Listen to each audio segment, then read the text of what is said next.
Assalomu alaykum do'stlar. Sizlar bilan doimgidek Azizbek Xo'jamurodov va bizani bugungi videomizda ko'pchilik tasdiqlanmagan ma'lumotlarga qaraganda 15 million aholini shaxsiy ma'lumotlari Darknetga sizib chiqqani aytilmoqda. Ya'ni shaxsiy ma'lumotlari deganda nima aytilmoqda? Ya'ni masalan, uni pasport seriya raqamlari, plastik kartalari, uni nomidagi telefon raqamlari hammasi, ya'ni hukumat bazasida saqlanadigan shaxsiy odamni, ya'ni bitta fuqaroni hukumatda saqlanadigan nima ma'lumoti bo'lsa, hammasi chiqib ketgani aytilmoqda. Xo'p, ko'pchilik hozir maslahat beryapti-yu, o'zingizga taqiq qo'ying yoki taqiq qo'yilgan o'shani pul to'lab mana shu davlat xizmatlari markazidan yechirasizlar va kredit olayotgan paytda va qayta yoqtirishinglar kerak, ya'ni boshqatdan olinib ketmasligi uchun deb. Shuni sizlarga bepulga ko'rsataman. Hozir ko'pchilik pulga tushmaslik uchun, ya'ni o'sha 50 mingga bolalaringizga u bu narsa olib berishingiz mumkin. Masalan, abid qilishingiz mumkin. Ishdan chiqishda o'sha 50 ming yoningizga qoladi hozir. Xo'p, ya'ni bu yerda nima bor? Bizga kerakli bu yerda MyGov ilovasiga kirasizlar. Shu ilovani ichida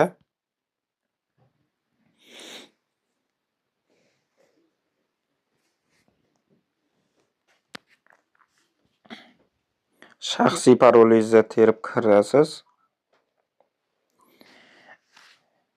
E'tibor bergan bo'lsanglar, mana bu yerda hozir oxirgi yangilanishdan keyin mana bu yerda eng muhim qatorda kredit olishga taqiq degan maxsus bo'lim turibdi. Agar sizda chiqmagan bo'lsa, ekranlarda ko'rinib turgan Telegram kanalimga o'tinglar va o'sha yerda havola qoldirganman. Bu MyGov saytini to'g'ridan to'g'ri saytga olib o'tadi va kredit olishga taqiqni o'sha yerdan yoqishingiz yoki o'chirishingiz mumkin. Men hozir programmada ko'rsatyapman. Android MyGov programmasi orqali. Mana bu yerda hozir o'tib ketyapti. Storiesga o'xshagan narsa qilib ishlagan. Juda tez bo'lyapti. Men animatsiyani o'chirganman. Men batafsil degan narsani bosib qarasizlar. Hozir men tez o'tib ketganiga boshqa o'sib ketmasdan arang deganda bosib o'tdim. Xizmatdan foydalanish, mana xizmat bepul deb ko'rsatilgan mana. Ko'rayotgan bo'lsanglar, mana bu yerda bepul xizmat narxi yo'q. Bu yerdan xizmatdan foydalanishga o'tasizlar. Xo'p, bu yerda men o'zimga o'zim taqiq qo'yganman. Kredit bitimini tuzishga taqiq qo'yilgan. Xizmat bo'yicha harakatlar tarixi, bu yerdan siz necha marta yoqqansiz, necha marta o'chirgansiz, hammasi ko'rinib turibdi mana. Oxirgi marta men 2026-yil 1-oy 1-yanvarda qo'yganman. O'shani ya'ni yoqqanman. O'shadan hozir yana mana shu yerni bitta bosasiz. Mana tasdiqlang MyID orqali deyapti u. Ya'ni identifikatsiyadan o'tasizlar.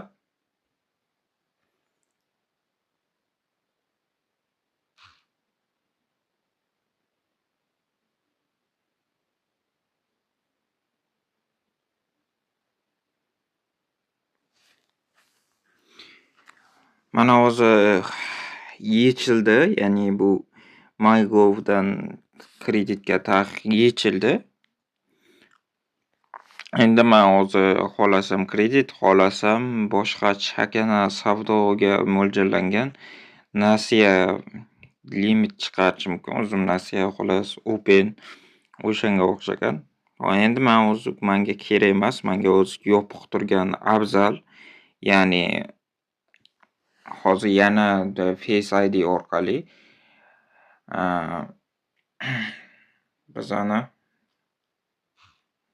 bizani yuzimizni skaner qiladi. Hozir ekran bilib turman, hozir ekran zapiska tushmagan. Tushsa ham endi orqamda sizlarga ko'rish mumkin bo'lmagan, ya'ni shaxsiy hududimdagi narsalar bor. O'shaning uchun hozir to'sib qo'ygan bo'lishim mumkin. Xullas, MyID yoki OneID orqali yuzingizni skanerdan o'tkazasizlar. Xolos, bu shu holatda o'tish mumkin. Ya'ni bu yerdan kreditga bitimni men ko'rsatganda yechtirishingiz mumkin va qaytadan yopib qo'yishingiz mumkin. Bu yerda hozir yana bitta kiramiz. Mana shu yerdan bitta kirgan paytimizda to'xtab, mana hozir yechib o'chirganimni tarixi ham bu yerda turadi. Tagidagi knopka xizmat bo'yicha harakatlar tarixi deganni tagidagini bossanglar, mana 2026-yil 2-oy 12-sanada 12dan 55 daqiqa o'tganda yoqqanman va 54 daqiqa o'tganda o'chirganman. Bu sizlarga ko'rsatishim uchun yoqib o'chirgan paytim mana. Necha marta yoqqan bo'lsangiz, hammasi turadi. Xullas, umringiz davomida necha marta yoqib o'chirganingiz hammasi turadi. Bu MyGov ishonchlimi deydigan bo'lsanglar, bu hukumatda anaqasi, endi baribir xohlaysizmi, xohlamaysizmi, bu yerda siz qo'lingizga pasport tugmasi shu qo'lingizga shu guvohnoma, ya'ni xalq tilida aytganda shu tug'ilganlik haqidagi guvohnomani olganingizdayoq bu yerga sizni ma'lumotlaringiz saqlanishi boshlaydi. Ya'ni siz bu yerda bu yerdan registratsiya qiling, qilmang, bu MyGov davlatni sayti, ya'ni bazasi, ya'ni fuqarolar o'zini ma'lumotlarini bemalol emin-erkin to'plashi va bu yerdan o'ziga kerak emas davlatlar xizmat markazi orqali uyidan chiqmagan holatda отказ qilishi mumkin yokida yoqishi mumkin. Xullas, kredit tarixiga o'xshatib, xullas o'zini kommunal to'lovlarini to'lashi mumkin. Bu yerda jarimalar, boshqa narsalarni tekshirishi mumkin. Jamg'arilgan pensiya qanchaligini tekshirishi mumkin. Ya'ni bu ishda ishlaydigan, ya'ni bu yuqori oylik oladigan yoki boshqada, xullas davlat ishida yokida rasmiy ishda ishlar pensiya jamg'armasi degan narsa bo'ladi. Buni mendan yaxshi biladi. Ko'pchilik hozir mendan yoshi katta odamlar ko'radi. Buni juda yaxshi bilasizlar. Xo'p, bu yerda esa mani hujjatlarim, ya'ni bu yerda birinchi qatorda hujjatlar ko'rinadi. Endi bu yerda esa sizga kerakli oila markazi, mening uyimda mulk va kadastr hujjatlari hammasi ko'rsatib qo'yilgan bo'ladi. Agarda siz hujjatingiz qolib ketgan yoki xullas shunchaki bu yerda hujjatingiz yoningizda emas, shu paytda MyGovni ochasiz va bu yerdan hujjatingizni ko'rsatishingiz mumkin. Bu yerdan raqamli hujjatlar va ma'lumotlar mana bu yerda hamma hujjatlaringiz saqlangan bo'ladi. Talabalik guvohnomasi, o'z-o'zini band qilganlik guvohnomasi, pensiya guvohnomasi, nafaqa guvohnomasi, nogironlik guvohnomasi, ajrim va to'g'risidagi guvohnoma, xullas hammasi bu yerda saqlangan bo'ladi. Nikoh guvohnomasi ham bor, xorijga chiqish pasporti, hammasi saqlangan bo'ladi. Bu davlatni ishida har qanday tashkilot yoki xodim bu yerda bu ma'lumotlarni qabul qilishga majbur onlayn tarzda.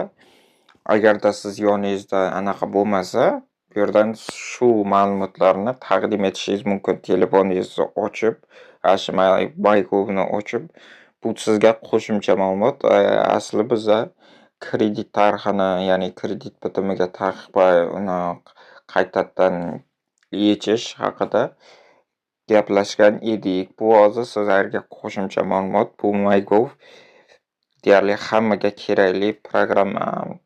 O'shaning uchun bundan unumli foydalanishni o'rganish maqsadga muvofiq. Agarda siz buni mani ko'rsatmalarimdan va bu yo'l yo'riqimdan tushunmagan bo'lsanglar, albatta xohlagan davlat tashkilotiga boringlar. Masalan, mahalla raisining huzuriga boringlar. U yerdagi xodimlar, ya'ni mahalla raisining yordamchilari, hokim yordamchilari sizlarga batafsil tushuntiradi. Bu imенно kredit olish yoki boshqa narsaga borish kerak emas. Shunchaki bu yerda uyingiz yaqin joyda bo'lsa, mana shu mahalla raisining ofisiga yaqin bo'lsa, просто так borib shu narsani tushuntirib berishini so'rasanglar, bajonidil tushuntirib beradi. Bu sizga pulli xizmat yoki kurs ochib berish shart emas. Bu sizga mana shunaqa agarda siz bu yerdan mana shu hujjatni qidirayotgan bo'lsangiz yoki mana shu narsani qilmoqchi bo'lsangiz yokida bolalarga nafaqa topshirmoqchi bo'lsangiz, mana shu yerdan deb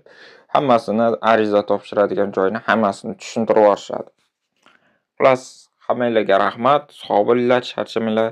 Keyingi darslikda mana shunaqa foydali videoroliklarni o'tkazib yubormaslik uchun albatta bizni obuna bo'lmasdan kuzatayotgan bo'lsanglar, obuna bo'lib, uni yonidagi qo'ng'iroqchani yoqib qo'ysanglar, bu meni foydali va boshqa o'zim bilgan ma'lumotlarimni to'g'ridan-to'g'ri sizlarga ulashib boraman. Ya'ni o'zim buni ko'rgan paytimdayoq ulashaman yokida bu video olib qo'yishga qulay bo'lgan paytdayoq sizlarga ulashib boraman. Videoni o'tkazib yubormaslik uchun albatta obuna bo'lib qo'ying va videomiz ma'qul kelgan bo'lsa, albatta bitta layk va izohlarda o'z fikringizni qoldiring. Kamchiliklar bo'lsa, albatta keyingi videolarimizda to'g'rilab ketishga harakat qilamiz.